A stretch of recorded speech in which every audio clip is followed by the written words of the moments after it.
एक बार प्रेम से बोलिए श्री कृष्ण भगवान की जय। तो श्रोताओं, आइए कथा का आरंभ किया जाए। आज की कथा बहुत दिव्य है श्रोताओं, बहुत रोचक है, जानकारी योग्य है श्रोताओं।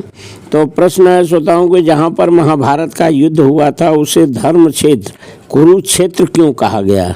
यह श्रोताओं, जहाँ पर महाभारत का युद्ध हुआ था वह स्थान था कुरुक्षेत्र। तो धर्म क्षेत्र कुरुक्षेत्र क्यों कहा गया श्रोताओं, इसके बारे में आइए आप लोग जो है थोड़ा सा जो है जान लीजिए। जो है धर्म क्षेत्र कुरुक्षेत्र, कुरुक्षेत्र में श्रोताओं देवताओं ने यज्ञ किया था। राजा एक कुरु नाम के राजा थे, वो तपस्या भी किए थे वहाँ पर, और तने अनेक जो है धर्ममय कार्य वहाँ पर हुआ था। तो इस तरह से श्रोताओं, राजा कुरु की तपस्या भूमि होने से इसको धर्म भूमि कुरुक्षेत्र कहा गया श्रोताओं। तो श्रोताओं, धर्म क्षेत्र और कुरुक्षेत्र पदों में क्षेत्र शब्द देने में धृतराष्ट्र का अभिप्राय है कि यह अपनी कुरु वंशियों की भूमि है। यह केवल लड़ाई की भूमि नहीं है श्रोताओं, तीर्थभूमि भी है जिसमें प्राणी जीते जी पवित्र कर्म करके अपना कल्याण कर सकते हैं। तो इस तरह से श्रोताओं आप देखें तो लौकिक और पारलौकिक दोनों तरह से जो है लाभ हो जाता है।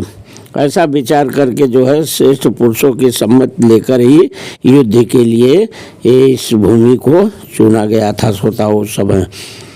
तो श्रोताओं, संसार में तीन बातों को लेकर लड़ाई होती रहती है, अक्सर लोग जानते हैं। जैसे पहला भूमि है, धन है, स्त्री है, ये मुख्य होता है तीन। इन तीनों में भी राजाओं का आपस में लड़ना मुख्यतः जमीन को ही लेकर होता है श्रोताओं। तो यहाँ भी श्रोताओं कुरुक्षेत्र पद देने का तात्पर्य जमीन से ही है। कुरुवंश में धृतराष्ट्र और पांडव के पुत्र सब एक तो हो जाते हैं। कुरुवंशी होने से दोनों का कुरुक्षेत्र में अर्थात राजा कुरु की जमीन पर समान हक है, बराबर होना चाहिए दोनों का। लेकिन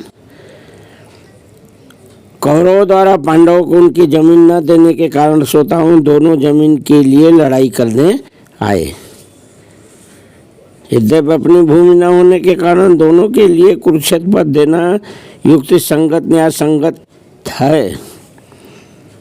तथापि श्रोताओं, हमारी सनातन वैदिक संस्कृति ऐसी विलक्षण है कि कोई भी कार्य करना होता है तो धर्म को सामने रखकर ही हम लोग करते हैं। अरे युद्ध जैसा कार्य भी हुआ है वो भी श्रोताओं जो है धर्म भूमि तीर्थभूमि में ही करते हैं। जिससे क्या परिणाम होता है, परिणाम ये होता है कि अगर कोई वहाँ मरेगा तो उसका भी उद्धार हो जाएगा। क्यों? क्योंकि वह धर्म भूमि है, तीर्थभूमि है। इसलिए श्रोताओं कुरुक्षेत्र के साथ धर्म क्षेत्र नाम दिया गया। वहाँ पर कुरुक्षेत्र धर्म क्षेत्र आपको आया है श्लोक में देखेंगे तो श्रोताओं धर्म पद से एक और बात भी मालूम होती है। अगर आरंभ में धर्म पदों में से लिया जाए और 18वें अध्याय के अंतिम श्लोक के मम पदों में म लिया जाए तो धर्म शब्द बन जाता है। अतः श्रोताओं संपूर्ण गीता धर्म के ही अंतर्गत है। धर्म का पालन करने से सिद्धांतों का पालन हो जाता है और गीता के सिद्धांतों के अनुसार श्रोताओं कर्तव्य कर्म करने से धर्म का अनुष्ठान हो जाता है। तो धर्म क्षेत्र कुरुक्षेत्र से श्रोताओं मतलब है सभी मनुष्यों को शिक्षा लेनी चाहिए कि कोई भी काम करना हो तो वह धर्म को सामने रखकर ही करना चाहिए। ऐसा प्रत्येक कार्य सबके हित की दृष्टि से ही होना चाहिए ना। केवल अपने आराम की दृष्टि से करेंगे तो फिर वो कैसा कार्य।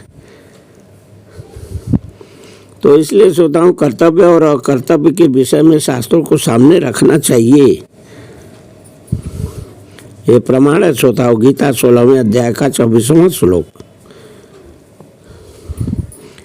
तो इस तरह श्रोताओं यहाँ पर हमने थोड़ा धर्म क्षेत्र कुरुक्षेत्र के बारे में आप लोगों को जानकारी दी कि क्यों उसका धर्म क्षेत्र कुरुक्षेत्र नाम पड़ा था।